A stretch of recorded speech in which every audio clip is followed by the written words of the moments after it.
नमस्कार, आप देख रहे हैं एनएमएफ न्यूज। आपके साथ मैं हूं नम्रता चौधरी। 9 अगस्त को कोलकाता से एक ट्रेनी डॉक्टर के साथ रेप और उसके बाद मर्डर की जो खबर सामने आई, उसने पूरे देश में बवाल काट दिया।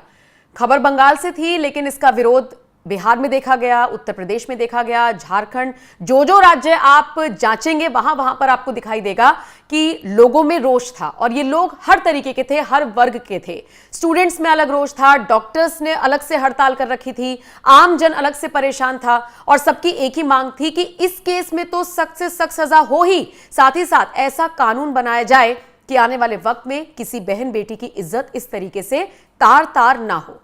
लेकिन सबसे ज्यादा शर्म की बात है कि जिस राज्य में यह पूरा घटनाक्रम हुआ, वहां के बड़े बड़े नेता चुप्पी भी साथ जाते तो एक बार को अपना लिहाज कर लेते, अपनी शर्म थोड़ी सी बचा लेते। लोग सोचते कि चलिए चुप्पी साथ रखी है, लेकिन ऐसे ऐसे बयान आ रहे हैं जो हमें शर्मसार कर रहे हैं, हमें यह सोचने पर मजबूर कर रहे हैं कि हम इन नेताओं को जिताते हैं जो ऐसे वक्त पड़ने पर ऐसी ऐसी बातें बोलते हैं। टीएमसी की मैं बात कर रही हूं, और अक्सर हम टीएमसी के नेता कहते हैं, लेकिन सोशल मीडिया पर अगर आप जाकर देखेंगे तो टीएमसी के सांसदों और विधायकों को सीधे तौर पर गुंडा कहा जाने लगा है। लोग कह रहे हैं कि गुंडे पाल रखे हैं ममता बनर्जी ने। ममता बनर्जी खुद सड़कों पर उतरी हुई हैं, उनके राज्य में सब कुछ हो रहा है, सिर्फ मुख्यमंत्री नहीं है, बहुत सारे मंत्रालय उनके पास हैं, लेकिन उनके पास इतनी पावर नहीं है कि वो सख्त से सख्त सजा दे पाए। वो सड़क पर उतरकर कुछ और मांग कर रही हैं कि फांसी दी जाए, या फिर जिस भी तरीके से वो गेंद डालना चाह रही हैं केंद्र के पाले में। इन सबसे इतर उनकी पार्टी के कुछ नेता तो प्रोटेस्ट में शामिल हो रहे हैं, और कुछ नेता कह रहे हैं कि हड़ताल जो कर रहे हैं लोग इस लड़की के समर्थन में, जिसके साथ रेप हुआ, जिसके साथ विभत्स घटना हुई, ये लोग सिर्फ ड्रामा कर रहे हैं। सोचिए, अरूप चक्रवर्ती एक टीएमसी के सांसद हैं, उससे पहले उदयन गुहा ये एक नेता है, इनका बयान आपने सुना होगा। अगर मैं अरूप चक्रवर्ती की बात करूं तो वो तो सीधे तौर पर कह रहे हैं कि हड़ताल तो बहाना है, ये जो लड़कियां यहां पर उतरी हुई हैं इनको बॉयफ्रेंड के साथ घूमना है। पंकज जी, शब्द खत्म हो जाते हैं, ऐसे नेताओं के बारे में बात करने को भी कुछ नहीं बनता। बॉयफ्रेंड के साथ घूमना है इसलिए हड़ताल करें, इनको शर्म नहीं आ रही? नहीं, इसे बॉडी शेमिंग कहते हैं, अंग्रेजी में जो टर्म है। जब किसी लड़की का मनोबल तोड़ना है, अगर कोई लड़की या महिला कुछ बहुत आगे बढ़ रही है, तो या तो उसके चरित्र पे सवाल उठा दो, या फिर उसके बारे में ऐसी भद्दी भद्दी बातें करनी शुरू कर दो कि बेचारी शर्मिंदा हो जाए। और हमारे यहां जो पुरुष मानसिकता है वो किसी महिला को पीछे कर दे, धकेलने में या नीचे रखने में, इस बॉडी शेमिंग का बहुत बड़ा महत्व होता है। जैसे ही कोई लड़की को आप काम से नहीं पीछे कर सको, अच्छा परफॉर्म नहीं कर सको उससे, तो बोल दो कि वो ये है, उसका तो इसका ऐसा टाका बीड़ा, इसलिए वो आगे बढ़ रही है। ये नॉर्मल कल्चर है हमारे यहाँ, और अरूप चटर्जी जैसा कमजोर आदमी यही कर सकता है। और सिर्फ अरूप चटर्जी नहीं, चक्रवर्ती, जब भी इस तरह, अरूप चक्रवर्ती, माफ कीजिएगा, अरूप चक्रवर्ती नहीं, बहुत सारे ऐसे लोग हैं टीएमसी के जो इस तरह की बातें कर रहे हैं। बिल्कुल आपने कहा, उदयन गुहा ने क्या कहा कि ममता बनर्जी की तरफ उठने वाली उंगली, अगर उंगली उठाए तो मैं उस उंगली को तोड़ दूंगा। ये सरासर डायरेक्ट धमकी थी। जो लोग आज सड़कों पे न्याय की गुहार लगा है उनको। एक और है संजय घोष, वो टीएमसी के नेता हैं, वो भी धमकी दे रहे हैं। वो कह रहे हैं कि सोच लो तुम, ये जब हंगामा शांत होगा तो मैंने हर किसी की पहचान कर ली है, और कल घर से तो निकलोगे ना कभी ना कभी। मैंने वीडियोग्राफी करवा रहा हूं कि कौन कौन सा प्रोटेस्ट में वो लोग शामिल हैं। ये डराना, धमकाना, बॉडी शेमिंग, किसी महिला के चरित्र पे आवाज उठाना, जो हड़ताल कर रहे थे लोग, उनके नहीं करेंगे ना। लेकिन मैं इससे इतर एक गहरी बात बता रहा हूं। इस पूरे प्रकरण में टीएमसी दो फाड़ है, और मैं उदाहरण बताता हूं। अभिषेक बनर्जी, ममता बनर्जी के बाद सेकंड इन कमांड, उन्होंने अभी तक कुछ कहा है क्या इस पूरे प्रकरण को लेकर? शांत, खामोश। एक ट्वीट है उनका, जो हॉस्पिटल के में जो जाके तोड़फोड़ की थी ना भीड़ ने 5000 की, सिर्फ उस पर यह कहा कि कौन लोग थे, जांच होनी चाहिए। उसके बाद से इस मामले पे कुछ नहीं कहा। शुभेंदु शेखर रे शायद नाम है, एक सांसद हैं, उन्होंने तो सुखेंदु शेखर रे, उन्होंने तो साफ साफ कह दिया कि भाई उस बच्ची के साथ अन्याय हुआ है, मामले को देखने की कोशिश की गई है, और उसके बाद पुलिस ने उन्हें नोटिस भेज दिया। ममता बनर्जी अपनी ही पार्टी गए थे, उन्होंने कहा मेरे घर में बेटियां हैं भाई, छोटी छोटी बेटियां हैं, मेरी पोती है, मैं तो उतरूंगा। और मैं बताता और एक विधायक हैं, कोई बनर्जी साहब हैं, उन्होंने भी ये कहा। तो इसका मतलब यह है कि पार्टी एक मत नहीं है। अब तक होता यह है कि ममता बनर्जी ने एक लाइन दे दिया, सबको उसी लाइन को टो करना।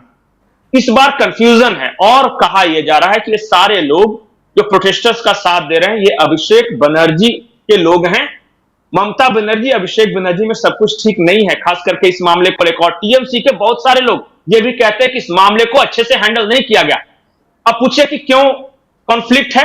पहली बार कोई ऐसा आरोप लगा है जिसकी मिनिस्ट्री खुद ममता बनर्जी के पास है।